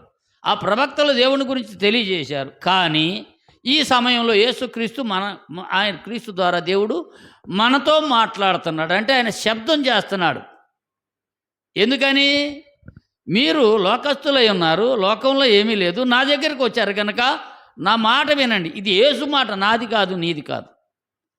యేసు మాట, ఆయన మాట మాట్లాడుతున్నాడు దేవుడు. ఈ యొక్క లోకంలో చెడు మీద యుద్ధం చేయాలంటే దేవుడి మాట వినాలి, మెళుకువలు నేర్చుకోవాలి, ఎవరితో ఎలా మాట్లాడాలి, ఎలా జీవించాలి, ఎలా క్షమించాలి, ఇవన్నీ కూడా నీకు దేవుడు తన మాటల ద్వారా నేర్పుతున్నాడు. ఇది నిర్లక్ష్యం చేశావా, దేవుడు ఏమీ చేయలేడు దానికి. నీ కర్మ నువ్వు అనుభవించటమే. హల్లెలూయా. నీ కొడుకు బడికి వెళ్తున్నాడని చెప్పి నువ్వు అనుకుంటున్నావు, కానీ ఆడు వెళ్ళట్లేదు. చివరికి వచ్చేటప్పటికి ప్రోగ్రెస్ కార్డు చూస్తే దాంట్లో 0 మార్కులని. ఏమిట్రా ఇది అని అడిగితే మ్యాథ్స్ సార్ దగ్గరికి వెళ్తే ఏమిటండి ఇది అని అడిగితే, మీ అబ్బాయి రాడు బడిలోకి, చదవడు. అర్థమైందా? చివరికి వచ్చేటప్పటికి మన జీవితాలు కొడిగట్టడానికి వీల్లేదు. నేను స్పష్టంగా చెబుతున్నాను, దేవుడు ఎంత నీచంగా మాట్లాడతాడంటే మానవుడిని చాలా అసహ్యంగా మాట్లాడతాడు. ఒక ప్రవక్త గారు వెళ్ళిపోయాడు పాతాళానికి. ఎవరు? ప్రవక్త. ప్రవక్త అంటే ఆడు మాట్లాడింది చెల్లుబాటు అవ్వాలి. ప్రవక్త అంటే అసత్యం కావడానికి వీల్లేదు. అటువంటి ప్రవక్త ఎక్కడికి వెళ్ళాడు? పాతాళానికి పోయాడు. పాతాళం నిన్ను చూసి కలవరపడుచూ ఉన్నది అంటాడు దేవుడు. ఎవరిని చూసి? ఈ ప్రవక్త గారిని. అంటే ఈ ఏమంటారు, మనకు ఆ వాటికన్ సిటీలో ఉంటారు ఆయన, ఏదో మనకు తెలియదు, ఆ ప్రవక్త లాంటి వాడు. ఆడికి వెళ్ళేటప్పటికి పాతాళం నిన్ను చూసి కలవరపడుతూ ఉన్నదన్నాడు. అక్కడ పాతాళంలో ఉన్న ప్రేతల్ని రేపుతూ ఉన్నది. అయ్యా నిద్రపోతున్నారా, మనకు ఒక సంఘ సభ్యుడు కలిశాడు, రాబాయ్ లేవండి అని చెప్పని ప్రేతలన్నిటినీ లేపుతున్నది. అప్పుడు అవన్నీ కలిసి అంటాయి, నీవును మా వలనే బలహీనుడువా? అదేంట్రా అన్ని కూడికలు ప్రపంచం అంతా తిరిగావు కేయపోల్లాగా, ఏమిటి కర్మ? ఇక్కడికి రావడం ఏంటి? నువ్వు ఎక్కడికి వెళ్ళాలి? పరలోకానికి చేరాలి. కానీ ఎక్కడికి వచ్చాడు? పాతాళానికి పోయాడు. ఎక్కడున్నాడు? ప్రవక్త, దేవునికి బదులుగా మాట్లాడేవాడు. అంటే నాకులాగా అనుకోండి, దేవుని వాక్యాన్ని ప్రకటించేవాడు. ఎక్కడికి పోయాడు? అక్కడికి పోయాడు. ప్రతి దినము మిమ్మల్ని మీరు పరీక్ష చేసుకోవడం కాదు, మీ నడవడిక వల్ల నీ బిడ్డలు బాగుపడాలి. వాడు నడవడిక నేర్చుకోవాలి, నీ బిడ్డలు మాట్లాడటం నేర్చుకోవాలి. సంస్కారం అంటే ఏంటో వాడికి తెలియాలి. జ్ఞానం అంటే చదవటం కాదు, అనుసరించి నడవటం జ్ఞానం అంటే. ఈ లేనప్పుడు నువ్వు ఎంత ప్రార్థన చేసినా దేవుడు చూస్తుంటాడు, నిన్ను రక్షించాడు. కానీ నీ రక్షణ ఎక్కడుంది? గుమ్మంలోనే ఉంది. యేసులాగా నువ్వు ఎదగట్లేదు. ఇద్దరు వెళ్ళారు, లాజరును ధనవంతుడు. ధనవంతుని బాగా దేవుడు ఆశీర్వదించాడని అనుకుంటున్నారు ప్రజలు, కానీ ఆశీర్వాదం పొందింది ఎవరు? లాజరు మాత్రమే. అంటే ఏలోక సంబంధమైనటువంటి వాటిని ఏది అడగలేదు. దేవుణ్ణి ఎప్పుడు కూడా ఏది అడిగి అడగడం. భోజనం అడగలేదు, శరీరానికి ఉన్నటువంటి రోగాన్ని తొలగించమని అడగలేదు దేవుణ్ణి. వెళ్ళాడు, ప్రార్థన చేసుకున్నాడు, మెల్లకుండా వచ్చేవాడు. ఏ కోరికలో భౌతిక సంబంధమైన కోరికల్ని కోరుకోలేదు. అంటే పర సంబంధమైన కోరికలు అతనిలో ఉన్నట్లే కదా. కాబట్టి ఇద్దరు మందిరాలకి వెళ్ళినా ఒకడేమో కిందకి పోయాడు, ఒకడేమో దేవదూతలు తీసుకుని పోయారు. అలాగనే మన్న కూడా దేవుని మాట వినినట్లయితే ఆయన ఊతున్నాడు బోర. ఏం ఊతున్నాడు? సువార్తను ఊదుతున్నాడు. ఎవరి ద్వారా? అమ్మాయిలు ఇద్దరి ద్వారా, నా ద్వారా, మరొకరి ద్వారా దేవుడు తన మాటను ప్రకటిస్తూ ఉన్నాడు. వీళ్ళు నుంచున్నవారు కేవలం బోర్లు మాత్రమే, వాళ్ళలో ఏమీ లేదు. వాళ్ళని చూసి మీరేమీ అనుకోవద్దు, వాళ్ళ ప్రవర్తన తీరు మీకొద్దు. ఆయన నోట్లోంచి వచ్చే మాటలు మాత్రమే మీరు గ్రహించండి. శాస్త్రుల నీతి కంటేను పరిశీల నీతి కంటేను మీ నీతి అధికం కాని ఎడలా చేరరు. అంటే నన్ను చూసి మీరేమనుకోవద్దు, నేను చెడ్డవాడిని, కానీ నేను చెప్పే మాటలు దేవుడి మాటలు నాయి కావు, నేను నిమిత్త మాత్రుడను. హల్లెలూయా. నా వైపు చూస్తే మీకే రక్షణ రాదు. దేవుని వాక్యం వైపుకు చూస్తే మీకు రక్షణ అనేది దొరుకుద్ది. హల్లెలూయా.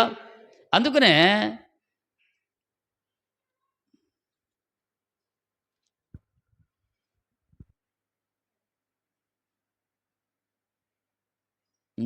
యెహోషువ 6వ అధ్యాయం 5వ వచనంలో చెబుతాడు దేవుడు, మానక కొమ్ములతో వారు ధ్వని చేయుచూ ఉండగా మీరు బోరధ్వనిని వినినప్పుడు ఆర్భాటంతోనూ కేకలు వేయవలెను. అంతే, మీరేం చేయాల్సిన పని లేదు. దేవుని యందు ఆసక్తి కలిగి మీరు దేవునిలో ఏకీభవిస్తే చాలు అన్నాడు. బోర ఎవరు ఊతున్నారు మందిరంలో? పాస్టర్మ గారు ఊతున్నారు. ఆ బోర ఎవరిది? దాంట్లో నుంచి వచ్చే మాటలు ఏమిటి? దేవుని. ఆవిడ సొంత కవిత్వం కాదు. కాబట్టి ఆవిడ చెప్పిన మాటలను మీరు శ్రద్ధగా ఆలకించండి. హల్లెలూయా. ఇప్పుడు సౌలు దేవుని మాట వినలేదు. అప్పుడు సమూయేలు అంటాడు, ఏమయ్యా, క్రొవ్వును బలులు నైవేద్యాలు అర్పించటం కాదు, మాట వినుట శ్రేష్టం అన్నాడు. అంటే ఈ మాట ఏమిటి? బోర. ఈ మాట ఎవరిది? దేవుని బోర ఊదుతున్నాడు. విను, నిన్ను లోకంలో ఉన్నటువంటి యుద్ధానికి పంపిస్తున్నాడు దేవుడు. అపవాది లక్షణాలన్నీ కూడా లోకంలో ఉన్నాయి. వాటి మీద సైనికుడిగా నిన్ను పంపిస్తున్నాడు, వాటిని జయించటానికి. కోపాన్ని జయించాలి. నువ్వేం జయిస్తావు? జయించగలమా? లేదు, జయించలేం. లోకంలో ఉన్న వాటిని జయించాలంటే మనకు ఆ శక్తి చాలదు. ఆయన చెబితేనే మనం జయించగలుగుతాం. అందుకనే సైనికుడు దేవుని దగ్గర తర్ఫీదు పొందుతూ ఉండాలి ప్రతి దినము.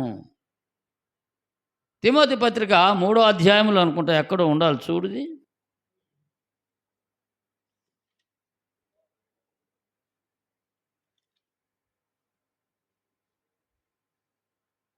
రెండు 4 అమ్మా. రెండవ తిమోతి 2:4. సైనికుడైనటువంటి వాడు యుద్ధమునకు పోవునప్పుడు తన్ను దండులో చేర్చుకుని వానిని సంతోషపెట్టినట్లు ఈ జీవన వ్యాపారంలో చిక్కుకోడు. నీకు ప్రతి లోకమంతా నీదే. నీకు వ్యాపారం చేయాలని, వ్యవసాయం చేయాలని, అది చేయాలని, ఇది చేయాలని చాలా ఉన్నాయి. కానీ దేవుని సైన్యంలో ఎందుకు చేరావంటే లోకంలో ఉన్నటువంటి అపవాది కుయుక్తులను, పాపాన్ని ఎదిరించి పోరాడటానికి దేవుడు నిన్ను పిలిచాడు గనక నువ్వు దేవుడు పిలిస్తే వచ్చావు. ఆయన సంతోషపెట్టాలి. మనం సంతోషపెట్టాలంటే లోకంలో నువ్వు చిక్కుకుంటే కుదరదు. ఈ జీవన వ్యాపారంలో చిక్కుకుంటే దేవుణ్ణి సంతోషపెట్టలేము. ఆయన సంతోషపెట్టాలంటే ఆయన చెప్పిన మాట మాత్రమే వినాలి. యేసుక్రీస్తు అంటాడు లోకాసు వార్త 2లో అనుకుంటా 3లోను, నేను నా తండ్రి పని మీద ఉండాలన్న సంగతి నీకు తెలియదా అని అడుగుతాడు. తప్పిపోయాడు. 3 రోజుల తర్వాత మళ్ళీ వస్తే శాస్త్రుల పరిచయల దగ్గర ఉన్నాడు. ఏ నాయనా అని అడిగింది తల్లి. అమ్మా, నా తండ్రి పని మీద ఉండాలన్న సంగతి నీకు తెలియదా? దేవుని మాట ఆయన విన్నాడు. ఆయన నీకు తెలియజేస్తున్నాడు. నీ నిజ జీవితం ఎలా ఉండాలో, లోకాన్ని ఎలా ఎదిరించి యుద్ధం చేయగలవో ఆయన నేర్పుతున్నాడు. ఆయన చూస్తే నువ్వు నేర్చుకుంటావు. సిలువలో నీకు నేర్పనటి పాఠం లేదు ఎవరికైనా సరే. సిలువను ఎప్పుడైనా, సిలువలో ఉన్నటువంటి అంతరార్థం మనం ఎప్పుడైనా తెలుసుకున్నామా అంటే ఎప్పుడు దాని వైపుకు చూడం.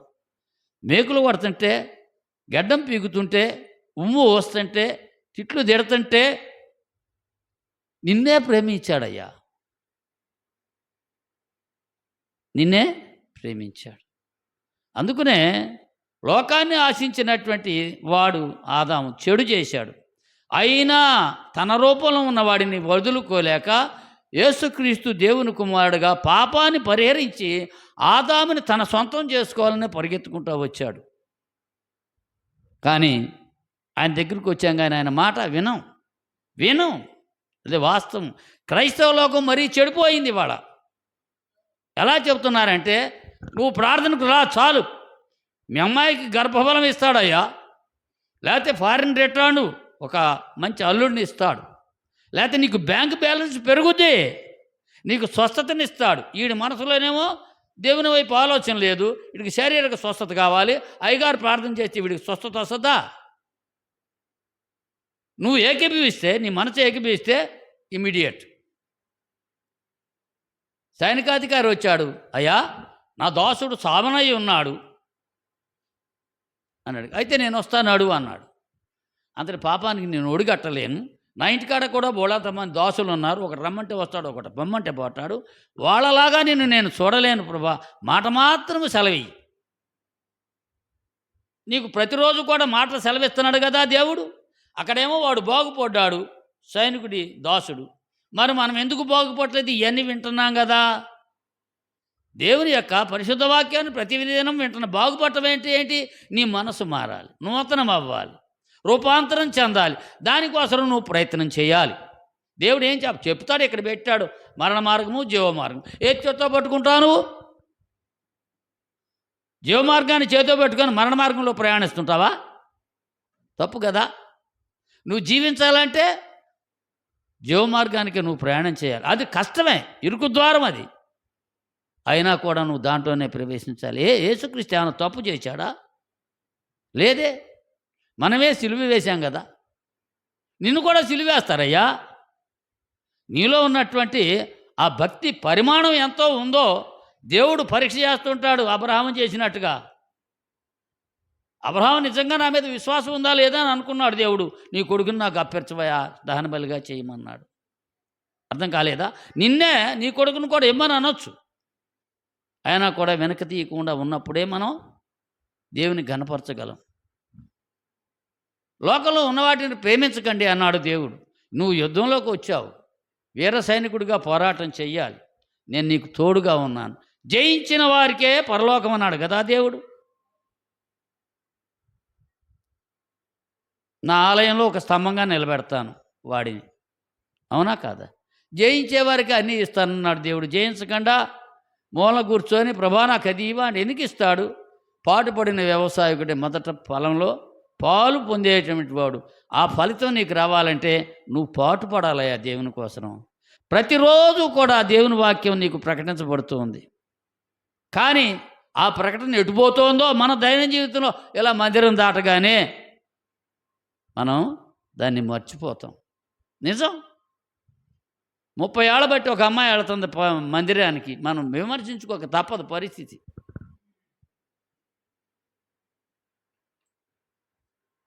తన అమ్మ తనకి ఇచ్చిందట చిన్న గుడిసె. ఆ పక్కనేమో ఇంకో కొద్దిగా స్థలం ఉంది. నాది నాకు కావాలి, నేను అమ్ముకోవాలని వెళ్ళింది. ఇప్పుడు అంటే అట్లా సర్లే చూద్దాం అని అన్నారు వాళ్ళు. వెంటనే ఆ సామాన్లు గేమలు వర్షం పడుతుంది, అన్నీ గిరాటేసేసింది, తాళం వేసేసింది, కాలుతో తన్ని. ఎవరివిడి? క్రైస్తవురాలు. అది అక్కడే అన్నారంట.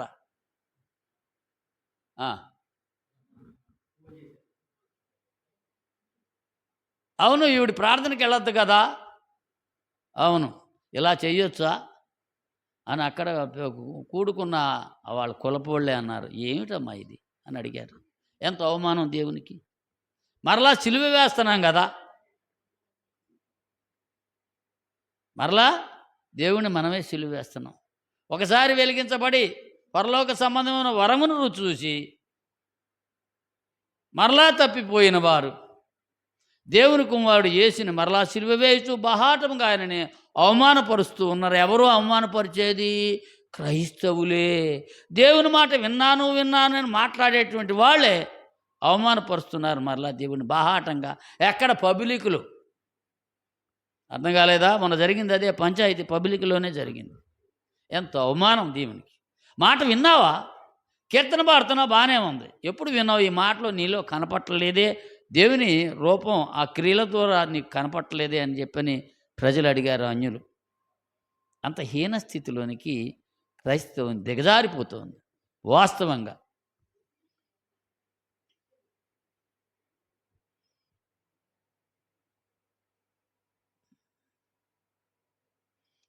మొదటి కొరింథీ పత్రిక 14:8 చూడమ్మా. మొదటి కొరింథీ పత్రిక 14:8. టైం ఎంత ఉందో, ఇది చాలా టైం అన్నట్టుంది. 14:8 చూడమ్మా. మొదటి కొరింథీ పత్రిక 14:8. మరియు బుర్ర స్పష్టము కానీ ధ్వని ఇచ్చినప్పుడు యుద్ధమునకు ఎవడు సిద్ధపడును అంటే, ఇప్పుడు స్పష్టంగా నువ్వు మందిరానికి వచ్చావు గనక వాడికి నిక్కచ్చిగా బోధించకపోతే వాడి చెడుకి నీ మీద నీకు భాగం పెడతాన్నాడు హెజ్కేలు. ఒక దుర్మార్గుడు తన దుర్మార్గతను నశించడం నాకు ఇష్టమా అన్నప్పుడు వాడికి సరిగా నువ్వు తెలియజేయకపోతే, వాడి దగ్గర సరిగా బోధ ఉరకపోతే, వాడిని ఖండించకపోతే, బుద్ధి చెప్పకపోతే వాడి నాశనానికి మనం ఉత్తరవాదులుగా చేస్తూ ఉంటారు. అలా మనం అనిపించుకోవడానికి వీలేదు. చెప్పు, వస్తే వస్తాడు మందిరానికి, మానుకుంటే మానుకుంటాడు. వస్తాడా బాగుపడతాడు, లేదా లోకంలో కలిసి ఉంటాడు. లోకంలో ఉన్నవాడిని ఇక్కడ తెచ్చి పెట్టుకోవడం ఎందుకు? స్థలం దండగా. మనం అర్థం చేసుకుందాం. అర్థమైందా? ఇట్లాంటి వాళ్ళని మనం చెంతకి చేర్చుకోవాలి, చెబుతూ ఉండాలి. ఎంతకాలానికి వాడు వినకపోయినప్పుడు సంఘంలో ఉన్నవాళ్ళు కూడా పాడు చేస్తాడు వాడు.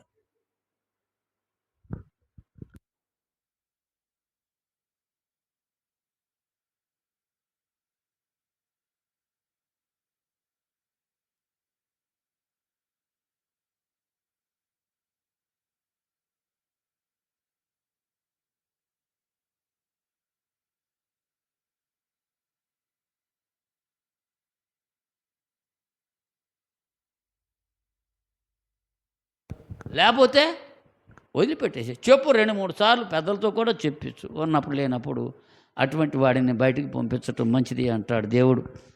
ఇక్కడ ఏమన్నాడంటే, స్పష్టము కాని ధ్వని ఇచ్చినప్పుడు సరిగా మరి ఈ బోర సరిగ్గా నువ్వు ఓదకపోతే వాడు మంచి జీవితానికి సిద్ధపడ్డు అంటున్నారా తల్లి? కాబట్టి దాంట్లో మొహమాటం ఏమీ లేదు. అర్థమవుతుందా? చెప్పు, మెత్తగా గద్దించు. వాడు ఇంకనూ వినకపోతే, నీ బోర వాడి దగ్గర పనిచేయకపోతే మనం కూడా వారి వైపుకి మనమే మళ్ళీపోతామేమని భయం వేస్తుంది.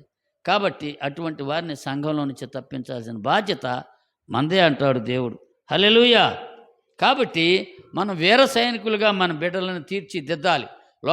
లోకాసుల వైపు పోకుండా జాగ్రత్తగా ఉండాలి. మీకు ఒకటి గెహాజీ గుర్తుందా? ఏం చేశాడు ఎలీషా దగ్గరుండి? ఎక్కడికి పరిగెత్తాడు? నాయమాని వెనకాల పరిగెత్తాడు. అవునా కాదా? అసలు ఎలీషా ఎక్కడున్నాడు? దేవుని మందిరంలో ఉన్నాడు. ఎలీషా దగ్గరికి నయమాన్ ఎందుకు వచ్చాడు? ఎవరూ చేయలేని కార్యం మన ఎలీషా చేస్తాడు. అతడు దేవుని మందిరంలో ఉండేటువంటి వాడు. అతని ద్వారా అద్భుతాలు జరుగుతాయని ఆ ఇశ్రాయేలు పిల్ల చెప్పింది. కాబట్టి నేను అక్కడికి వస్తున్నాను అన్నాడు. ఆరోగ్యం వచ్చింది పాపం అతను వచ్చినందుకు. అతను తీసుకొచ్చిన వెండి బంగారాలు తీసుకో బాబు అన్నాడు. ఇవిటి నాకెందుకయ్యా?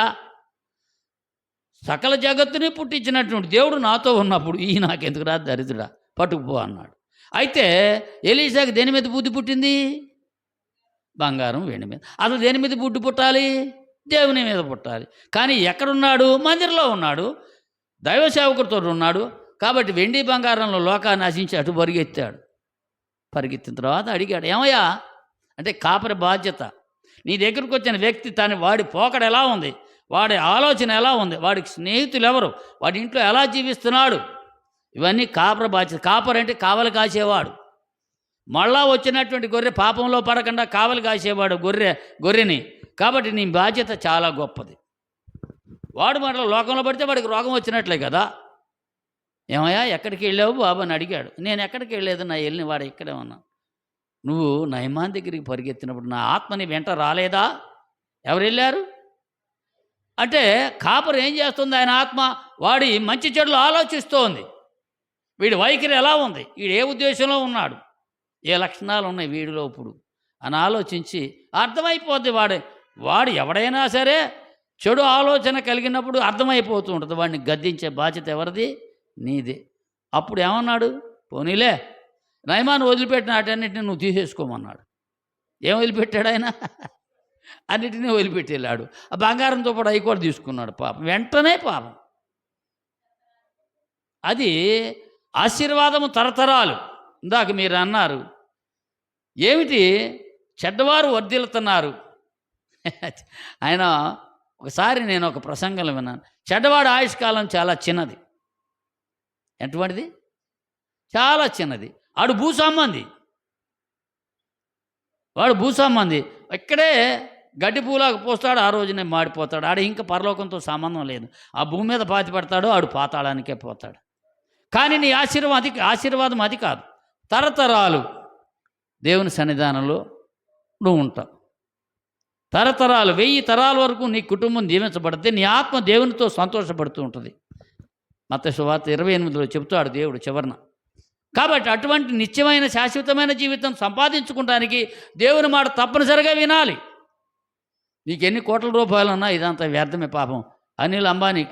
ముఖేష్ అంబానీకి కొడుకున్నాడు, ఈ మధ్య పెళ్ళి అయింది పాపం. వాడు బయటికి రాలేడు. బయటకు వస్తే వాతావరణం పడదు. ఎన్ని కోట్లు ఉంటే ఏం పాపం చెప్పును, ఏం చేసుకుంటాడు? ఎన్ని కోట్లు సంపాదించినా ఇది ఎక్కడదే కదా. మన ఈ మధ్య ఎవరో కానీ ప్లాట్ను ఫింటాన్నరకు కొన్నారు. ప్లాటినం బంగారం కాదు, బంగారానికి కొన్ని రెట్లు రేట్ ఎక్కువ. ప్లాటినం కింటన్నరకు కొన్నారు. ఏ బంగారం చెప్పే పని లేదు, డబ్బులు కానీ బంగారం కానీ చెప్పే పని లేదు. ఏం చేసుకుంటారు దీన్ని? కుమారుని మోసం చేశా, కుమారు గారి దగ్గర నుంచి నేను కొట్టేశా డబ్బులు అనుకుందాం. పాపం అమ్మా మన దగ్గర డబ్బులు ఏం లేవంటే, పోనీలే పాపం ఎవరో కొట్టేశారు, ఏం చేద్దాం పోనీలే అంటది. ఆవిడ ఉసురు మా ఇంటికి వస్తుంది. మీకు అర్థం కాలేదా? ఎవరిని మోసం చేసినా ఇవాళ తాత్కాలికంగా మోసం చేసి హీహీ అని నవ్వు వస్తుంది. ఏది లోపలికి వచ్చేది, ఆ తర్వాత వెన్ను చూపి చెల్లిపోద్ది. అర్థమైందా? ఒక ఇల్లు నేను చూశాను మా ఊరిలోనే. ఒక్క రోజులోనే అలా కూలిపోయింది కోటీశ్వర్లు. ఒకే ఒక్క రోజు మొత్తం స్మాష్. ఏం చేసుకుంటారు ఈ డబ్బుని? కానీ దేవుని దగ్గరికి వచ్చిన తర్వాత లోకం గురించి ఆలోచించకుండా సైనికుడిగా పాపం మీద నువ్వు పోరాటం చేసినట్లయితే దేవుడు నిన్ను చూసి ప్రతి గడియ దేవుడు నాతో ఉన్నాడు, నేను అసత్యమాడను, యథార్థవంతుడిగా జీవిస్తాను, ప్రతి పని కూడా దేవుడు నాకు అప్పగించాడు. దీనివల్ల దేవునికి మహిమ రావాలి. నేను మాట్లాడినా దేవునికే మహిమ, నేను నడిచినా దేవునికే మహిమ, పని చేసినా దేవుడికే మహిమ, ఏదైనా దేవునికే మహిమ రావాలని చెప్పని అంతరంగంలో మనం అనుకుని మన జీవిత విధానాన్ని ప్రస్థానాన్ని ప్రారంభిస్తే దేవుడు తప్పనిసరిగా నిన్ను దీవిస్తాడు. అది గుడారం వర్ధిల్లటం అంటే. పదవులతో ప్రార్థన చేస్తున్నా మనసేమో ఆయనకు దూరంగా ఉంటే ప్రయోజనం ఏమన్నా ఉంటుందా? యేసుక్రీస్తు ప్రార్థన చేస్తే దేవుడు ఆయన దగ్గర లేడా? ఉన్నాడా? దేవుడు ఎంత చక్కగా చెప్పాడో మన నిజ జీవితం గురించి. తండ్రి నువ్వు నేను ఏకమై ఉన్నామన్న సంగతి నాకు తెలుసు, అలాగే నా దగ్గరకు వచ్చిన వారందరూ కూడా ఏకమై ఉండాలని నేను కోరుకుంటున్నాను. అలాగనే నా దగ్గరకు వచ్చిన శిష్యుల ద్వారా దేవుని వాక్యాన్ని విన్నవారు కూడా కలిసి ఉండాలి. ఆయన కోరిక అందరం కలిసి ఉండాలని దేవుడు, అంటే ఐకమత్యాన్ని కలిగి ఉండాలి. ఐకమత్యం కావాలంటే పొరుపొచ్చాలు ఉండటానికి లేదు. అవి మందిరాల్లోనే ఎక్కువ ఉన్నాయి. నేను ఎందుకు మాట్లాడాలా? ఆయన ఎప్పుడు వచ్చారు అయ్యగారు? ఇప్పుడేనా? వందనాలండి. ఏది మన అరగంట నుంచి మనం చూస్తుంటారు అయ్యగారులు. అబద్ధం కాదు. డయాసి మీద ప్రార్థన చేయమని నాకు చెబుతారు. వీళ్ళిద్దరూ ముచ్చట్లాడుతుంటారు. ఇక్కడ ఏం ప్రార్థన? ఎక్కడ మాదిరి? తప్పు కదటమ్మా, చాలా తప్పు. వాడు ప్రార్థన చేస్తుంటే వాడి మనసు ఏమనిపిస్తుంది? ఎందుకు నన్ను ప్రార్థన చేయమన్నారు అనుకుంటాడు అతను. ఇవన్నీ కూడా చెడు లక్షణాలు. మనమే అలవాట్లు వాళ్ళకి నేర్పుతున్నాం. మనం సెల్ ఫోన్లు కట్టేశారా అని అడుగుతాం మనం. కానీ వీళ్ళేమో సెల్ ఫోన్లో ఆట ఆడుతుంటారు వెనకాల కూర్చొని. తెలీదా మీకు? సేవకులు సదస్సుకి నన్ను పిలిచారు. పిలిచిన తర్వాత 7గురు వెళ్ళాం. అంటే నేను విమర్శించున్నాను అనుకోవద్దు. ఇద్దరు సెల్ ఫోన్లు ఆడుకుంటున్నారు. ప్రార్థన చేస్తున్నాడు ఒక ఆయన, ఇద్దరు సెల్ ఫోన్లు ఆడుకుంటున్నారు. ఇంకేం మాట్లాడతాం దానికి? తప్పండి అన్న నేను. ఎవడు అన్నాడు ఒక ఆయన. ఇక మనకెందుకు దాని గురించి? మనమేం చేయలేం కదా. 10 మందికి సేవకుడిగా బుద్ధి చెప్పేటువంటి నీవు చెడు నాకూడదు కదా, బాగోదు. రేపు సేవకుడిని లేచి నిలదీస్తే ఎవడైనా చిన్నతనం కాదటమ్మా. కాబట్టి నిన్ను నువ్వు మాదిరిగా ఎంచుకోవాలి ప్రతి వ్యక్తి కూడా. హల్లెలూయా. నీతిమంతుడైనటువంటి యేసుక్రీస్తు దగ్గరికి వచ్చిన వాడి హృదయంలో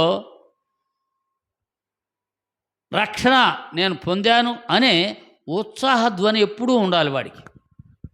దేంట్లో నుంచి? లోకంలో నుంచి, పాపంలో నుంచి నేను రక్షణ పొందాను యేసుక్రీస్తు ద్వారా. నేను నీతిమంతుడనని ఆయన ఇచ్చిన నీతిని బట్టి వీడు ఏం చేయాలి? హృదయంలో ఎప్పుడు కూడా రక్షణ గురించిన ఉత్సాహధ్వని వాడికి కనపడుతూ ఉండాలి. ఇవాళ డబ్బులు ఏదైనా కృంగిపోవాల్సిన పని లేదు. ఆయన లేడా నన్ను చూసుకుంటానికి, నా భారాన్ని మోస్తానికి నా దేవుడు నాకు ఉన్నాడు కదా అని ఎప్పుడైతే ఈ భారాన్ని ఆయనకు అప్పగిస్తావో హాయిగా నిద్రపోతావు. నీకెందుకయ్యా చింత? ఏదైనా చేయగలడా చింతపడి? ఒక వ్యక్తి ఏమీ చేయలేడు. నల్ల వెంట్రుకని తెలుపు కూడా చేయలేడు, తెలుపును నలుపు చేయలేడు. అంతకాడికి నీకు చింత ఎందుకు? మోసేవాడు ఉన్నాడు, గాడికి అప్పగించు, ఆయనే చూసుకుంటాడు. అలా ప్రతి విషయంలో కూడా ఆయన మీద మాత్రమే ఆధారపడాలి వ్యక్తి. అర్థమైందా మీకు? మనం అలా ఉన్నప్పుడు దేవుడు సంతోషపడతాడు. ఆయన మీద ఆధారపడుతూ ఏ పని అప్పగించినా పరిపూర్ణంగా మనం నెరవేర్చినట్లయితే దేవుడు సంతోషపడుతూ ఉంటాడు అంటాడు దేవుడు. దశలోనికలు 4వ అధ్యాయము 16వ వచనం. మొదటి దశలోనికలు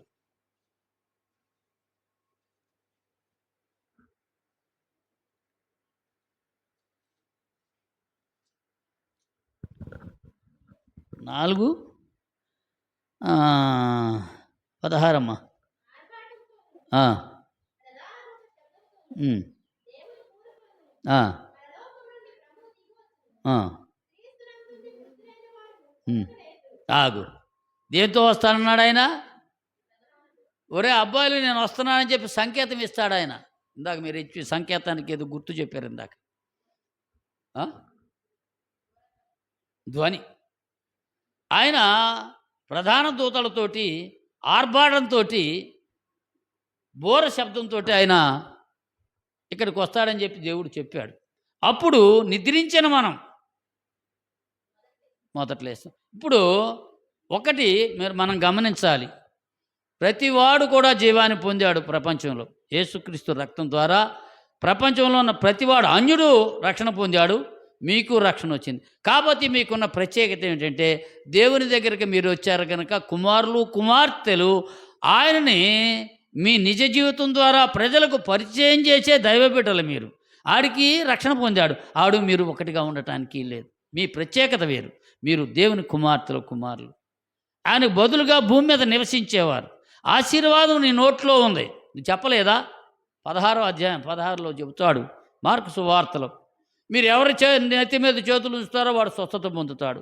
మరణకరమైనది ఏది తాగినా ఏమీ చేయదు. కారణం ఇటువంటి ఆధిక్యతలు దేవుని దగ్గరికి వచ్చిన మీకే ఉన్నాయి కనుక దాన్ని నిలబెట్టుకునే బాధ్యత ఎవరిది?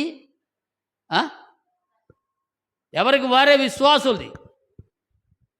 నీకు బజార్లో కానీ కుటుంబంలో కానీ గౌరవం రావాలంటే డబ్బు వల్ల వస్తుందని అనుకుంటున్నారు చాలామంది. రాదు. ఇప్పుడు ఎదుర్కొంటా, నేను ఇందాక చెప్పాను, ఎదుర్కొంటా ఆహా అని పొగుడతారు. వెనకాలేమో ఈడట సంపాదించాడో నీకేం తెలుసారు, 150 దొంగతనాలు చేశాడంటారు. అది మంచిది కాదు. మనకు కావాల్సింది శాశ్వత ప్రాతిపదికన మంచి జీవితాన్ని మనం సంపాదించుకోవాలంటాడు దేవుడు. హల్లెలూయా. ఇక్కడ ఏమన్నారు? ప్రధాన దూతల శబ్దముతోను పరలోకము నుండి ప్రభువు దిగివచ్చును. క్రీస్తునంటుంది మృతులైన వారు మొదట లేతురు.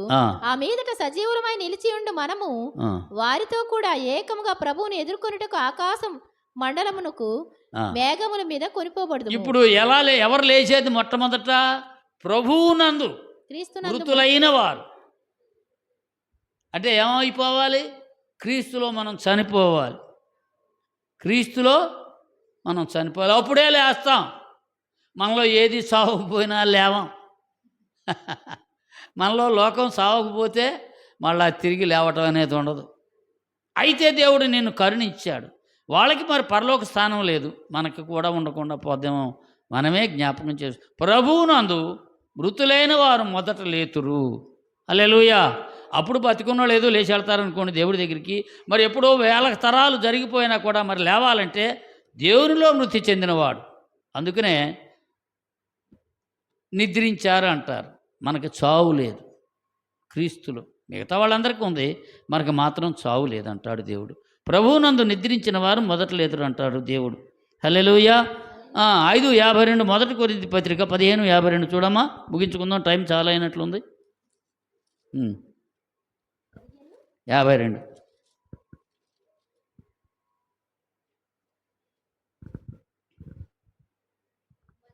మీకు ఒక మర్మం తెలుపుచున్నాను. 15:52 మొదటి కొరింథీ. చదవండి. మీకు ఒక మర్మము తెలుపుచున్నాను. మనమందరము నిద్రించము గాని ఉమ్, ఒక నిమిషములో, ఉమ్, ఒక రెప్పపాటున ఉమ్, కడబూరం రోగుగానే మనమందరము మార్పు పొందుదుము. ఉమ్, బోరం రోగును ఉమ్. అప్పుడు మృతులు అక్షయములుగా లేపబడుదురు. అది మృతులు క్రీస్తునందు మృతి చెందిన వారు అంటే లోకంలో జీవించే వారి గురించి చెప్పటం లేదు. క్రీస్తునందు మృతి చెందిన వారు లేస్తారు. అప్పుడు వాళ్ళు ఏమవుతారట? అక్షయంగా లేపబడతారు. క్షయంగా అని శరీరంగా వాళ్ళు లేపబడతారు. మనము మార్పు పొందుదుము. హల్లెలూయా. మనం కూడా దేవునిలోనికి మార్పు చెందుతాం. హల్లెలూయా. కాబట్టి మనం ఎప్పుడూ కూడా దేవుని మాట అంటే ఆయన చెప్పేటువంటి మాటను మనం ఆలకించాలి. వాళ్ళు చెప్పేదేమిటి అనుకోకూడదు. పాస్టమ్మ గారు చెప్పారు అంటే దాన్ని మనం ఎందుకు వినాలి అనుకోవద్దు. విని ఆచరించడానికి ప్రయత్నం చేసిన వారు క్రీస్తులో మృతి పొందుతారు. వాళ్ళు తిరిగి లేస్తారు. హల్లెలూయా. అది కాబట్టి మనం సజీవులమే దేవుని ఎదుర్కోవాలి అన్నట్లయితే దేవుని మాట తప్పనిసరిగా మనం వినాలి. నీకు సిద్ధపాటునిచ్చేది దేవుని మాట మాత్రమే. నువ్వు ఇలా ఉండాలని నీకు తెలియజేసేది దేవుని మాత్రమే. నువ్వు సిద్ధపాటు కలిగి పరిశుద్ధుడిగా ఉండటానికి దేవుని వాక్యాన్ని ప్రకటించేటువంటి దైవదాసు రాండ్రను మీరు నిర్లక్ష్యం చేయటానికి వీలు లేదు. మీ దగ్గర నుంచి ఏం ఆశించి ప్రార్థనా స్థలాన్ని పెట్టుకోలేదు. మీకు అర్థం. అన్ని ఆత్మలు వస్తేనే వాళ్ళకి సంతోషం. మా సంపాదన అదే అంటాడు పౌలు. కాబట్టి ఆత్మలు వస్తే చాలు. వాళ్ళ దగ్గర నుంచి ఏమి ఆశించి పనులు చేయటం లేదు. అర్థమైందా? పని చేసుకోవాలంటే ఉద్యోగం మరొకటో చేసుకుంటారు. కానీ పవిత్రమైన జీవితం మీకు రావాలని చెప్పి ఆశించి ప్రతిదినము కూడా ప్రార్థన చేసి దేవుని వాక్యాన్ని బోరగా ప్రకటించే మీ దైవదాసులు యందు లక్ష్యం ఉంచండి. వాళ్ళకి దేవునికి కూడా విధేయులుగా ఉండండి. వాళ్ళని గౌరవించండి. హల్లెలూయా. అలా ఉన్నప్పుడు దేవుని మాట విన్నట్లయితే మన జీవితాలు ఆదర్శవంతంగా ఉంటాయి. దేవుడు తన మాటలను దీవించునుగాక. ఆమేన్. ప్రార్థన చేసుకుందాం. స్తోత్రం నాయన.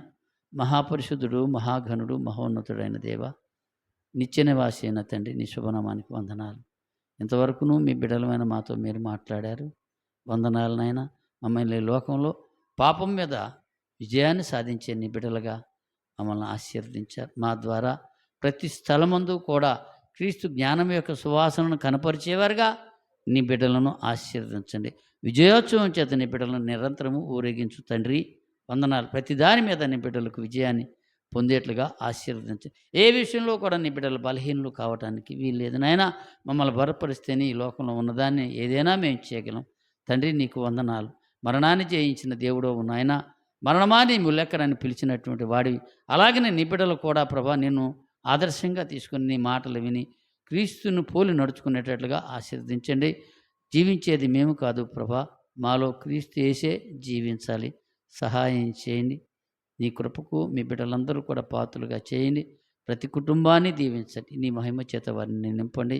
వారి కుటుంబంలో దేవుని వాక్యం మధురంగా ప్రవహించాలి తండ్రి. దేవుని వాక్యాన్ని మోసుకెళ్ళినటువంటి ప్రతి తల్లి తండ్రి కూడా దాన్ని అనుసరించి నడుస్తూ ఉండగా ప్రభు తమ కుటుంబీకులందరూ కూడా తమ ప్రవర్తనా తీరు మార్చుకొని దేవుని దగ్గరికి వచ్చిన వారిని అనుసరించి నడిచేట్లుగా ఆశీర్వదించండి. సంఘాన్ని నిర్విరామంగా నడుపుతూ ప్రార్థన చేస్తూ దేవుని వాక్యాన్ని బోధిస్తున్నటువంటి చిరంజీవి బిడ్డలిద్దరినూ కూడా పాస్టమ్మ గారులను దీవించండి. ప్రతి అవసరాన్ని వారికి క్రీస్తు యేసువారి నామంలో తీర్చమని నీ చేతిలో ధనఘనతలకు నిత్య సుఖాలకు నీ బిడ్డలు వారసులై ఉండనట్లుగా నిండారుగా ఈ మందిరాన్ని దీవించమని యేసు నామంలో ప్రార్థించి వేడుకుంటున్నాము తండ్రి. ఆమేన్.